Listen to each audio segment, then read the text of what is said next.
अभिवादन करण्यासाठी आलेला आहात, काय सांगायचं? महामानव परमपूज्य भारतरत्न डॉक्टर बाबासाहेब आंबेडकरांच्या महापरिनिर्वाण दिनानिमित्त आज इकडे लाखो बांधवांसोबत मीही बाबासाहेब आंबेडकरांना त्यांच्या पुण्यस्मृतीस अभिवादन करण्यासाठी इकडे उपस्थित आहे। ज्या व्यक्तिमत्वानी, ज्या महामानवानी या देशातील गोरगरीब जनतेच्या हक्कासाठी आपलं संपूर्ण आयुष्य अर्पण केलं, या देशाला संपूर्णपणे यशस्वी करण्यासाठी जगातलं सर्वोत्कृष्ट संविधान प्राप्त करून दिलं, अशा लोकनेते महामानव भारतरत्न डॉक्टर बाबासाहेब आंबेडकरांप्रती आपली श्रद्धा, आत्मीयता आणि अत्यंत महत्त्वपूर्ण असणाऱ्या अशा या व्यक्तिमत्वास अभिवादन करण्यासाठी मी आज माझं भाग्य समजतो की इकडे उपस्थित राहून त्यांच्या पुण्यस्मृतीस अभिवादन करू शकलो। सर, उद्यापासून अधिवेशन जे आहे ते नागपूरमध्ये सुरू होत आहे। मोठ्या प्रमाणात विरोधक सुद्धा आक्रमक असणार आहेत। संपूर्ण सगळं जे आहे ते सांभाळण्याची जबाबदारी तुमच्यावर असेल। कशा पद्धतीने कामकाज उद्यापासून सुरू असेल? नाही, हे बघा, सभागृहाचं कामकाज असो अथवा देशातलं शासन चालवण्याचं काम असो अथवा राज्यात शासन चालवण्याचं काम असो, हे सगळं परमपूज्य डॉक्टर बाबासाहेब आंबेडकरांनी दिलेल्या संविधानाच्या आधारावरतीच चालतं। त्यामुळे आजच्या या पावनदिनी मी आपणा सर्वांना आणि राज्यातील जनतेला आश्वासित करू इच्छितो की सभागृहाचंही कामकाज संविधानाने दिलेले जे नियम आहेत, संविधानाने दिलेल्या ज्या तरतुदी आहेत त्याच्या अनुषंगानेच चालेल आणि कुठेही या संविधानात दिलेल्या तरतुदी अथवा त्यातून निर्माण झालेले नियम यांची कुठेही पायमळणी होणार नाही, हे करून घेण्याची जबाबदारी माझ्यावरती आहे। आणि मी आपल्याला आश्वासित करतो की नियमानुसार सभागृह चालवलं जाईल। आणि शेवटी आपण बघितलं तर राज्याची जनता त्या संविधानावरती विश्वास ठेवते आणि त्याच संविधानाची शपथ घेऊन सर्व विधिमंडळ सदस्य सभागृहात काम करत असतात। त्यामुळे या संविधानाचा आदर राखत काम केलं जाईल असं मी आपल्याला आश्वासित करतो। एकीकडे अधिवेशन, दुसरीकडे सुनावणी, असं दुहेरी काम जे आहे ते तुम्हाला पार पाडावं लागणार आहे। कसं नियोजन असणार? हे बघा, आपल्या सर्वांनाच माहिती आहे की अपात्रतेसंदर्भातला निर्णय हा लवकरात लवकर घेण्याचा माझा प्रयत्न आहे। सुप्रीम कोर्टाने पण याविषयी 31 तारखेपर्यंत निर्णय व्हावा अशी इच्छा व्यक्त केलेली आहे आणि स्वाभाविक आहे, माझा पण हाच प्रयत्न आहे की लवकरात लवकर हा निर्णय व्हावा। आणि म्हणूनच अधिवेशन असतानाही अधिवेशन काळात, संपूर्ण अधिवेशन काळात या अपात्रतेच्या याचिकांवरती सुनावण्या घेऊन निश्चितपणे लवकरात लवकर मी निर्णय घ्यायचा प्रयत्न करणार आहे। आणि आपल्याला माहीत आहे, ह्यापूर्वी पण गेले जवळजवळ महिनाभर सातत्याने मॅरेथॉन हिअरिंग्ज आपण घेतलेल्या आहेत।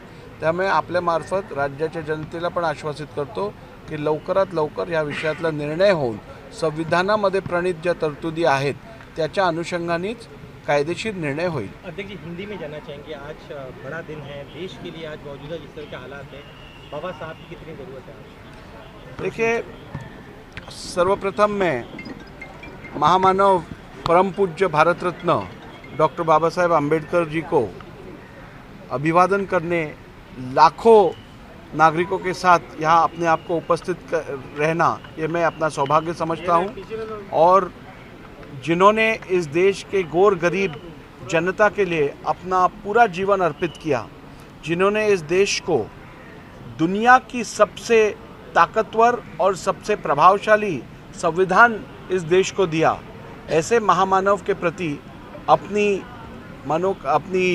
श्रद्धा, अपनी श्रद्धांजलि और अपनी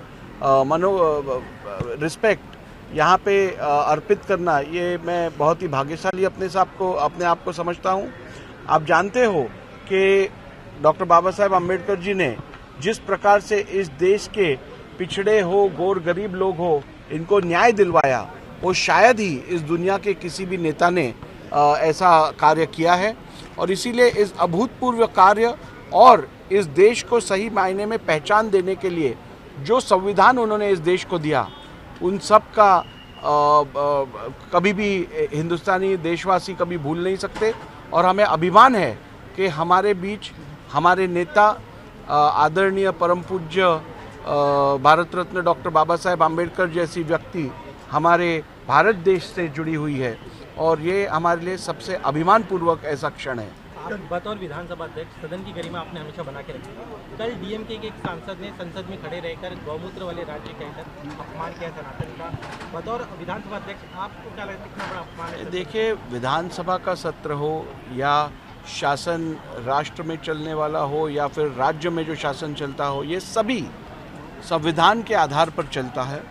मैं आज विधानसभा अध्यक्ष के रूप में काम कर रहा हूँ, वो केवल डॉक्टर बाबा साहेब आम्बेडकर ने दिए हुए संविधान के वजह से इस पद पर काम कर रहा हूँ और हमें संविधान में दिए हुए प्राविधानों का यदि हम आदर नहीं करते, यदि अनकॉन्स्टिट्यूशनल और अनपार्लियामेंट्री प्रैक्टिसेस अडॉप्ट करते हैं, तो मैं समझता हूँ ये संविधान का अनावर करना है, संविधान को अपमानित करना है।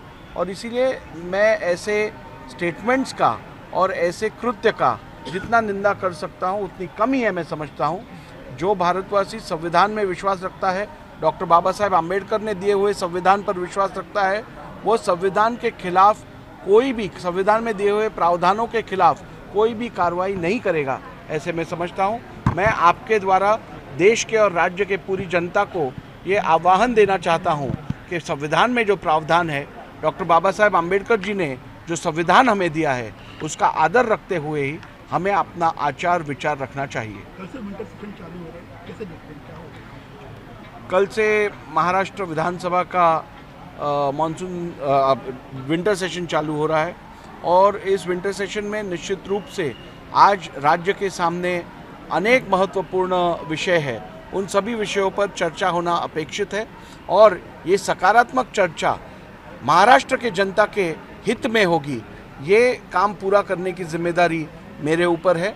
आपके द्वारा मैं राज्य के सभी पूरी जनता को यह आश्वासित करना चाहूँगा कि हम इस सत्र में कोई भी समय खराब न करते हुए हम प्रभावशाली रूप से इस सत्र को चलाएंगे और महाराष्ट्र की जनता को जो न्याय अपेक्षित है वो उनको दिलवाएंगे। डिस्क्वालिफिकेशन को लेकर भी सुनवाई होगी, इसका कितना लगता है? डिस्क्वालिफिकेशन पिटीशन की सुनवाई चालू है। अधिवेशन के दरमियान भी हर दिन लगभग डिस्क्वालिफिकेशन के ऊपर सुनवाई होने वाली है। मेरा ये पूरा प्रयास रहेगा कि अधिवेशन के सत्र में भी मैं पूरा ध्यान देकर न्याय दे पाऊँ और उसके साथ ही ज़्यादा देर तक बैठकर, देर तक बैठकर ये हियरिंग्स भी कंप्लीट करूँ, जिससे संविधान में जो प्रणीत न्याय है उसे हम पूरी तरीके से पूरा कर सकें। एबीपी माझा, उघडा डोळे बघा नीट।